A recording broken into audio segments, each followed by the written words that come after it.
Welcome to the MHFi podcast. I am Carl Jensen, and I'm here with my host, Doug Cunnington. And today we have a very special guest. We have Purple from A Purple Life, who is famous for her purple hair. It is not purple at the moment, but you also can't see it. She prefers to stay anonymous, so you can see the back of the chair she is sitting on. But let's open up. You have a story about your first day of work. I do. And like my whole career, it was ridiculously hectic. I actually ran off the graduation line, my college graduation, still in my robe and hat, jumped into a car, drove to New York City, went to an apartment I found on Craigslist, and started work the next day in Midtown Manhattan. Wow. And that was my first day of work. Wow. So no time off. No, absolutely not. But now you have infinite time off. Now, how long did you work for? 9 years. Was it always at the same company? Nope, I was at 6 different companies, some in New York City and some in Seattle. Okay, and we're coming up on your 1-year anniversary of leaving your job. That will be? That'll be next week after we're recording this, yeah. Wow, congratulations. Thank I don't you. know. Is there a gift you're supposed to get? I know for the typical old-time worker, you'd give them some kind of watch or some crap like that after 40 years of work. But now I think we should do the opposite. We should congratulate people on not working. But I don't know what a not working gift would be. It'd be, How about the shirt you gave me? I'll take it. yeah, shirt's nice, or like a beer or something like that. And maybe it escalates, like your first year is one beer. By the time you get up to your 10th, it's some like fancy bottle of scotch. Why am I so focused on alcohol? This is bad. I It's know. Austin, Texas. What They got a lot going on. what gift do you think you should give? I mean, I like the shirt. I try not to have too many possessions since we're living out of a backpack right now. So I think beer would work, or a nice scotch. I have been exploring the different Austin beers since I've been here. Quite delicious. Awesome. And I follow you on Instagram, and I really like it because, well, it's usually just food food. and beer.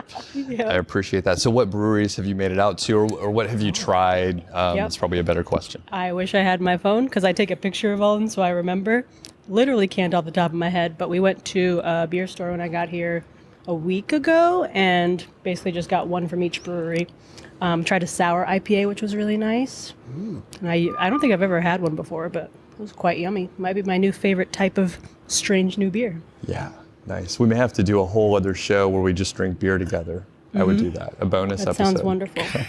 I think we should, and I think we should start the show like 2 hours after we start drinking beer. We probably wouldn't divulge any valuable information, but it would be really entertaining for our audience. And I'd probably forget to hit record, and it would just be us talking and drinking. So. And in that case, it would be a really good episode. Like we'd talk about the secrets of the world, and then we wouldn't remember them. Yep. But we would remember that we divulged them, but we wouldn't remember what they actually were, and we would not have hit record. So it would just be one big CF. So what kind of work did you do? Marketing. I was at ad agencies, and then I kind of did general marketing later in my career. Okay. And did you always want to be a marketer, or like how did you end up with that? And I mean, it sounded like since you had a job right out of school that you were probably a really good interview. I know, well, I didn't have a job right out of school. Like right when I graduated, I had to hunt around a little bit more. So anyway, yeah, how did you get into the marketing area? So I graduated college in 2011, and it was still kind of hard to find a job, even though it was a couple of years after the Great Recession. So knowing that 2 years before I graduated, I actually started looking for a job and networking. I contacted every alum that worked in any type of marketing. And then I'm quite relentless what I want to be, kindly. So if they're all busy, I get it. So if they didn't get back to my first email, 1 week later, hey, by the way, until they got back to me and had a call. And that's how I kind of figured out I wanted to start in ad agencies, kind of in reaction to how my mom's career went. She was in like Fortune 500 companies her entire time. Back when they had to, did not have to. They required that women wear pantyhose and heels and all that stuff. And I was like, absolutely not. So where can I wear jeans? And where can I be a little more creative? And that's what led me to ad agencies. And they did fulfill that for me. It was also a fun creative challenge and really cool to see my campaigns in like airports and billboards and everything. So that's what happened. I love how your employment decision and your job decision was dictated by shitty clothing policies. See, I want to be comfortable. If I'm going to Yeah. be working like 16 hours a day, I have to be comfortable. yeah, you're brave. At my first company, we had to wear a tie, and I was a computer programmer. Why the fuck does a computer programmer have to wear a tie? But unlike you, I put up with it. Like, I conformed. Much respect. Yeah. I was like, do you have a couch in the office? Are there blankets? Like, how comfortable can I be while working? That was key until I went remote. And then that was just game changer. And how long did you work remote? 4 years before the pandemic. Nice. Very That's cool. One of the main reasons I stayed at that company. Previously, my stints were like a year. Okay. And then was it hard for you to adjust to working from home? Do you need Oh, the no. people around? Okay. Absolutely not. Please leave me alone. I just want to do my work. Yeah. And Yeah. I get my blanket. I had my sweatshirt. It was wonderful. Right on. And you quit work in your prime. Was that difficult? I always think about this, and the people who always come to mind first are like doctors, like Physician on Fire, which is a pretty big thing. You went medical school and went into all this debt, and now you're going to leave after working all those years just to get to your career. But you were in your prime too, and you only worked for 10 years. You got there pretty fast. Was that difficult to leave? No, I think of it as I'm also in my prime as a person, so why would I want to waste that time on other people when I could be exploring the world when I still have like the body and mind to do so? Oh my God, that might be the best quote we've had on the podcast yet. I was in my prime as a person. That's, yeah, wow. Yeah, that's nice. And I was going to say I can read the screen from here, but you have to scroll down more for me to. We're not in our normal professional studio here. I've got a laptop and it's got some error message trying to connect, and I don't know how to get rid of it because it is connected. So bad computer, bad. So sorry, Doug. That's okay. Sorry, Purple. It's all right. It's very Is there- professional around here. Is there any way you would ever? I know you've only been gone for a year. I think one of the best parts about Fi is having an unwritten book. You don't know what you're going to be doing, but would you ever see yourself going back to work at any time or in any capacity? Like if you could go back, and I'm sure there are parts of your job that you enjoyed that you might have liked doing, maybe the creativity part, the not wearing pantyhose part, couches and blankets. Would you ever go back to work if you could do it completely on your own terms? Or- No, and I am one of the weirdos. Well, I'll only do it if I absolutely have to. Like the math, I'm in a bad sequence of returns. There's no other way to do it. I have to go back. I feel like since I have all the time in the world to figure out another solution, I might maybe dabble in like contracting, very light contracting for marketing, but I don't think full-time work is ever going to work again for me. Okay, so financial independence has worked out really, really well for you. Why do you think that is? What do you like so much about it? Napping, I'm very good at it now. I used to suck at it. This is something I had to work on. Yeah, I also think my goals in life are quite simple. I wanted to be more present. I wanted to be less stressed. I wanted to actually be good at sleeping. I wanted to see more of the world, spend time with my loved ones and when I'm not also thinking about work all the time. And I've hit all those goals, and they're not that wild. So I feel like Fi works for me really well. I don't want a lot. Can you give me some napping tips? I'm getting into Yes. napping as well. And I'm pretty good. I actually took a nap before I got here and then had a coffee, so I feel much better after all the beers we had last night. But yeah, what are your napping routines or regimen or anything? I have to be in a completely quiet space. I have an eye mask. I also have a noise machine. There's actually an app called White Noise that also has like nature sounds and ocean sounds, so whatever works for you. That's basically it. Dark, quiet, some type of white noise so I can't hear if anything else is happening. And I try to keep it relatively short, 20 minutes to 2 hours, and then after that, I get a little groggy. Okay. What time of day seems to be ideal? Whenever I feel sleepy. So Okay. sometimes that's like after a large lunch, and sometimes it's like early afternoon. But I try to only do that when I'm like, I don't think I slept well last night for whatever reason. And I've started identifying the reasons, actually. We can get into that. But I'm like, okay, I'm going to take a nap, clear my schedule, my really Nice. busy schedule. I like the after lunch situation too. That's That's what I did Siesta. today. Yep.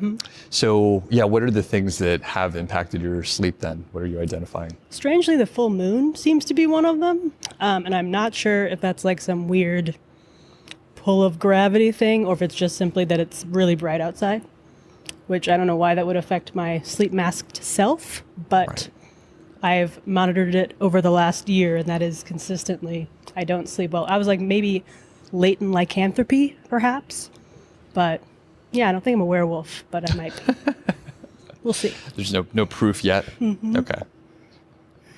Yeah, the moon theory. Yeah, I mean, moons are what causes our waves, correct? So, yeah, I mean, maybe the moon is pulling at certain parts of your brain and keeping you from falling to sleep. Something's happening. It sounds, I smell a Nobel Prize if you can figure this out. You could revolutionize sleep for everyone. You guys take my idea. I'm too lazy to do that. So when did you first discover fire and Phi and all that stuff? My partner told me about it in 2013, and then sadly there are recorded G-chats of me saying all the stereotypical, what would I even do when I retired? That sounds hard. Is that deprivation? No. So I ignored him for 2 years, and I'm full of regret. But in that 2 years, I told myself that I need to get my dream job, and then afterwards I would be perfectly happy working for another 4 decades. And then I got that dream job, and I still didn't want to keep doing it. So I was like, well, that was my only excuse. What was that fire thing you mentioned? And then I looked at it with open eyes, an open heart, and all that good stuff. And I was like, no, this seems easy, actually. I can just live my life and then increase my savings rate a little bit, retire when I'm 30. So you ignored the information for a couple years, but were you saving a lot then, or yeah, how did that work? Like, did you really lose that time? Not a lot. So I graduated from college with $5,000 saved. And then when I started my FI journey almost 5 years later, I had $50,000. But that was just because I was saving a little bit in my 401k and it had grown. So, yep. And then I had to get from 50,000 to 500,000 in another 5-ish years. And that was the hard part. What sold you? You said for the first couple of years you kind of ignored the information. What made you embrace the information? I think it was discovering that my dream job was not what I'd been told it was. It was awesome compared to my other jobs, but it wasn't enough that I was like, this is the life I want to have until I'm 60 plus. And also, I think I just needed that time to ruminate on it. Like, a lot of my friends, and all of them, knew about this goal almost a decade ago, or no, five-ish years ago. And now they're like, oh, wait, you're retired? How? I was like, I literally told you like 6 years ago. So are we going to have this conversation again? They're like, yeah, but now I'm ready and I can like look into it. I'm like, okay. So you just have to be ready, I think. Did anyone discourage you from doing it, or? Absolutely no one. I'm still waiting for that. I hear it's a normal occurrence, but it hasn't happened to me yet. Right. That Maybe is I'm just odd. a weirdo. They're like, Yeah. oh yeah, she's doing her own weird thing over there. I don't know. They expected it as like something strange anyway. Yeah. If your job would have actually been your dream job, if it would have been whatever you thought it would have been, do you think you would have stayed there, or would life be any different, or would you have arrived at the same place? Well, here's the funny thing. It literally was the dream job. Like I had a list and it hit every single mark. So it is the ideal job. But the funny thing is, right after I quit that job to move to Seattle, where they actually give Manhattan salaries but half the cost of living. Also, I discovered that New York City and I don't really get along. So after 4 years, it was time to break up. Seattle was much more my speed. That dream job stopped existing. The agency basically folded and everything was different. So nothing lasts forever. And even if I'd gone all in, that wouldn't have lasted either. Yeah, so some people were resistant to fire when I told them about it, and a common excuse is I just love my job so much, but your job might not always love you back, or it might evaporate, and no fault of your own. So I always thought of fire as the ultimate backup plan. It's awesome and super if you're doing what you would love and you would do it for free, and they're paying for you, but you would do it anyway, even if you weren't getting paid. But I think if you actually have that, you're probably in a pretty rare situation, because I think most people, if offered $10 million, they probably Like if I said I'm paying you $10 million, but you can't work at your job, I think most people would go with a $10 million offer. Like most people wouldn't choose to stay. But even if you do, you should still pursue fire because you've got another backup plan. So you quit about a year ago. What was the first thing that you did? I'm pretty sure it was take a nap. Seems on brand. And then, before I took that nap, I deleted the Outlook email app from my phone. And that was a beautiful moment. It felt really good. I'm sorry, which app did you delete from your Outlook, phone? the Okay. like enterprise email. No more email. So they can never find me again. Did it take a little while to like decompress? Oh, yeah. I think I'm still doing it, actually, because it did take about almost a full year for me to get good at sleeping, because I didn't realize that I sucked. Well, I knew I sucked at it, but I didn't realize a lot of it was because my brain was constantly working or worried about the next morning's calls or thinking about them. Wake up at 4 a.m., can't go back to sleep. Might as well start working, like, oof. So I thought that was just me, but apparently it's not. I'm great at sleep now. You are. Well, I was going to say, do you still worry about some things, but now they're like, oh, do I need to write a new blog post? Or you're like thinking, I mean, that's what I end up doing. I wake up in the middle of the night and then I worry about like mundane, dumb things now. So, but do you still worry in some capacity? Just about like the horrors of the world, but nothing like the blog or whatever. Because basically everything I do right now is a choice. Like we're traveling around as nomads, but I plan that travel when I feel the urge to. I write blog posts when I feel the urge to. I don't have like a set schedule. Besides, the post is up there every Tuesday, but I don't like write it every Monday or anything. So yeah, I hope I don't now have mundane worries because Yeah, that's good. I don't know why I have that going on. This amuses me because you're doing exactly what you want, and I think your blog is nominated for Blog of the Year, right? And and those awards are actually tonight. So good luck with that. But thank you. Cool. But it's very pure. You're in it for yourself, Yep. which is Sorry, cool. readers. No, it makes it more real and honest. You're not forcing yourself to do something. You're doing whatever you feel like giving a shit about it, which I think is a superpower.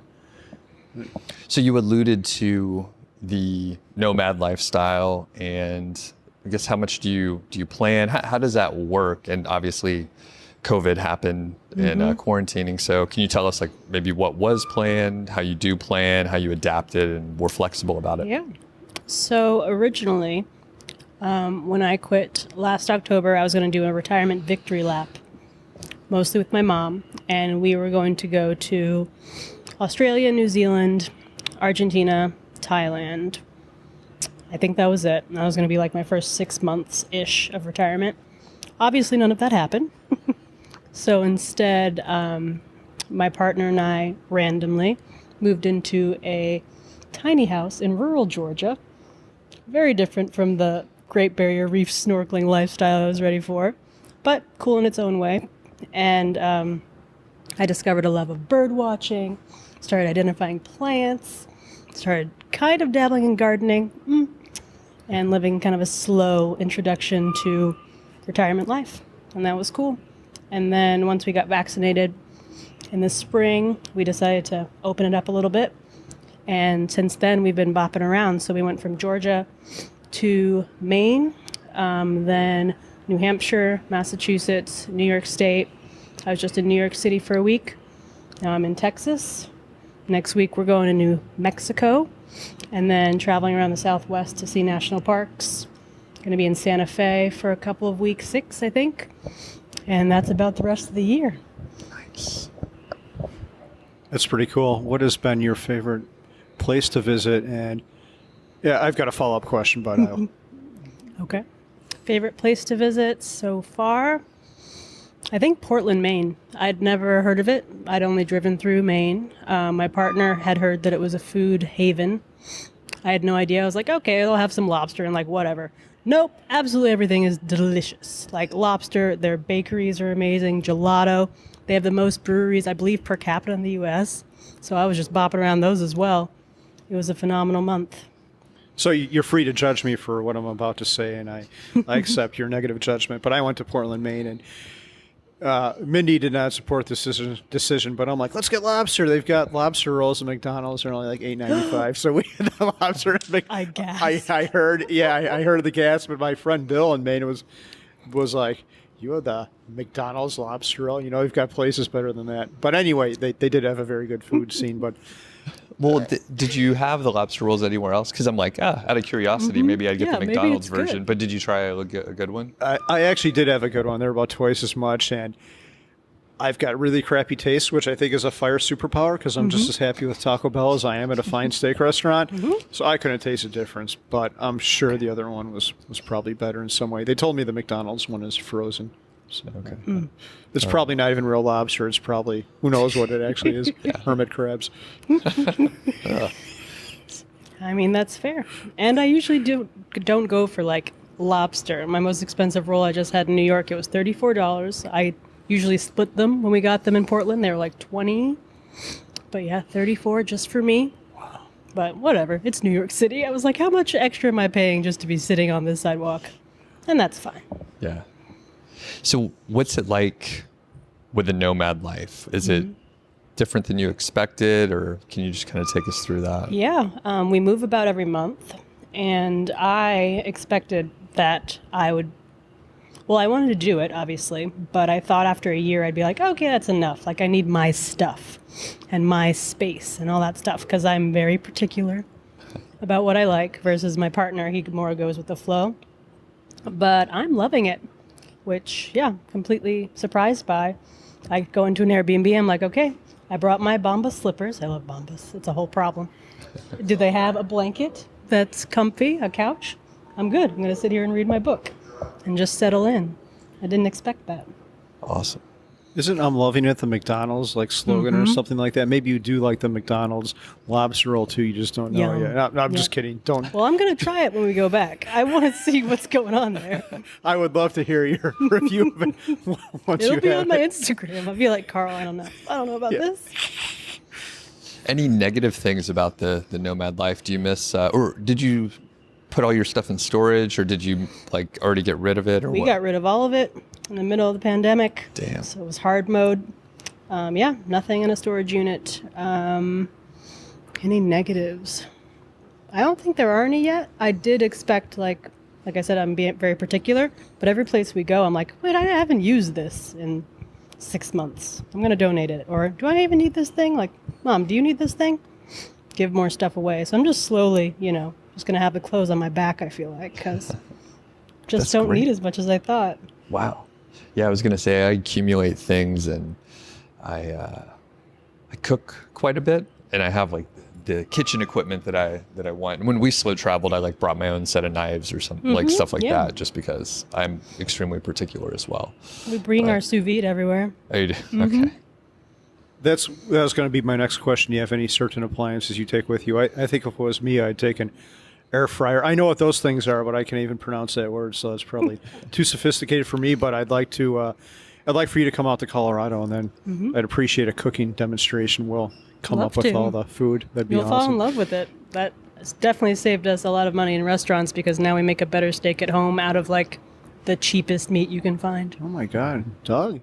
I was gonna say we may have a cook-off then, because I cooked steaks not too long ago, and they were good, right? Oh, they were excellent. And I didn't do sous vide, but I did reverse sear. So same idea, but it's drier, so Yeah, you can let's get a do really it. good sear. All right. It doesn't have to be a cook-off. I just want to taste all the steak. Okay, Let's yeah, do it. that's fair. There's no need to make it a And then competition. suddenly I have a ribbon. Where did you get? Don't worry about it. I win. So, what does a perfect day look like for you, or maybe a week? Because sometimes you can't fit everything in. Or I can even do a perfect day. Just awakening when I feel like it. Like my partner does still work. We have separate finances. We can go into that. But he has a backup alarm for whenever he needs to get up. Sometimes I get up with him. Sometimes I'm awake beforehand because I hear some birds that I want to check out. And he's like, it's 4 a.m. Can you go back to bed? I'm like, no, this is too exciting. Or I'm like, no, this is too early. I'm going to sleep until 11. So wake up as my body feels like. And then usually he will be making some coffee. That's one thing he does bring with him. He got an AeroPress and a hand grinder recently, which he's really been loving. And then we just buy beans wherever we go. Get some local flavor. Yeah, make some breakfast and decide what I feel like doing for the day. Do I feel like I want to walk for 4 hours across New York City and find the best dumplings, which is what I did last week? Or do I want to read a book? One of my goals in 2021 was to read a nonfiction book a week, and I think I'm caught up and on trend to finish that goal. Or are those birds interesting? What are they doing here? Are they migrating? What's the situation? I was looking at a red-shouldered hawk outside my stepbrother's house before I got here, so that took up a good hour probably. But yeah, just go with the flow, figure out what great yummy things I'm going to eat, and pretty much the day's done, I think. Do you plan at all, or do you just let the day come to you? I let the day come. Sometimes I have things on my calendar like this wonderful interview, but otherwise, I don't know what I'm doing tonight. God, I would be so much happier if I were more like you and less like me, because I feel the need to plan all this shit. You had a good quote a couple of weeks ago. I think you might have been referring to Elizabeth. Or maybe it wasn't, but like hopeless planning leads to something bad. What did you say? You know what? I can't remember, but it sounded like I was throwing my wife under the bus, I think. It might have been someone else, but it was a good quote. And I don't think it was any knock against her. It's just the type of person she is. And I realize Right. that's the type of person I am. And it's true. It sets expectations and it puts boundaries on your life, and then you're rushing around to places. And I'm getting better, but I need a couple sessions with you if you ever start life coaching. I'm available and I'm pro bono, so you're in luck. But yes, I do help my friends with that specific thing. They're like, I can't sit still. I'm like, okay, well, you're going to sit with me on this pier in New York, and we're going to watch that boat for the next 15 minutes. They're like, I can't do it. I'm like, stop, just sit still. Yeah. Just Just watch. Yeah, See what's going on. would drive you crazy, wouldn't it? Do you have a smartphone? Or?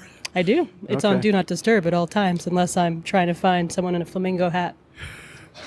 Yeah, I appreciate that, by the way. I'm serious about I do want to fly out to New York and sit on the pier and watch a boat for 15 minutes. So you have a very like chill energy. You seem very calm. And you mentioned earlier that you weren't sleeping as well when you worked. And were you more stressed out then? Have you like chilled out, or have you always had this very calm energy? I have chilled out a lot. A lot. My shoulders used to be by my ears. Like, I was probably like radiating from caffeine overdose and like all these other things.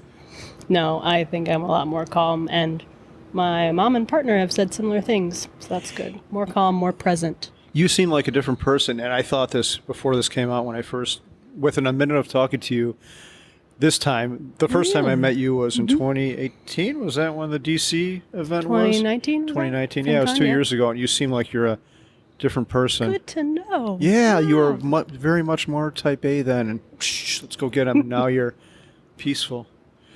Thank you. I'm telling everyone. That's wonderful. No, that's good. I feel like if I climbed the mountain and saw the mystical sage on top, it would be you on top. Oh, thank you. Yeah. All right. Yeah. Any other? What can we do for you? What can we help promote? Is there anything you want us Nothing. to? Okay. Napping. the blog. Just The promote nap, yeah. napping. Everyone take a nap. That'll make me happy. Yeah. Yeah. And where can readers or where can listeners find you?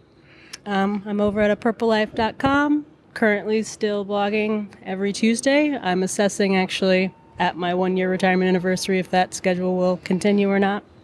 But I'll be there. Okay. Are you going to go to the awards ceremony today? I was going to go. I'll give you my tag, but they're not checking tags. I think they are. I just Really? heard that this morning. Okay. You can have mine. I'm not going to be there. We'll just we'll cross out my thing and put purple on top there. See if that works. Yeah. Awesome. Well, thanks so much. It's been a pleasure getting to know you a little better. Thanks for having me. Yeah. Thank you so much. Let's do it again when you come to Colorado. Yes, please. Okay. Thank you. Bye.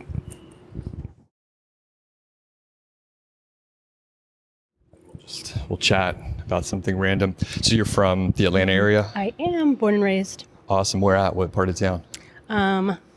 Gwinnett County. Kind of a big county. Me too. Really? I'm from Lawrenceville. What? That's Yeah. ridiculous. Yeah. Yeah. How about you?